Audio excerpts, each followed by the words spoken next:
ভাইরা আমার, আল্লাহর কসম করে বলি, একটা সময় আসবে মন খুলে নামাজ পড়তে চাইবেন। বিশ্বাস করেন ভাই, লিখে রাখেন ডায়েরিতে।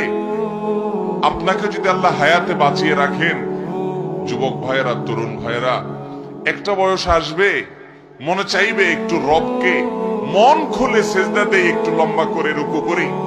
পারবেন না, অসুস্থ হয়ে যাবেন, রোগবালায় ধরে ফেলবে। বাবারে, সে সময় আসবে না?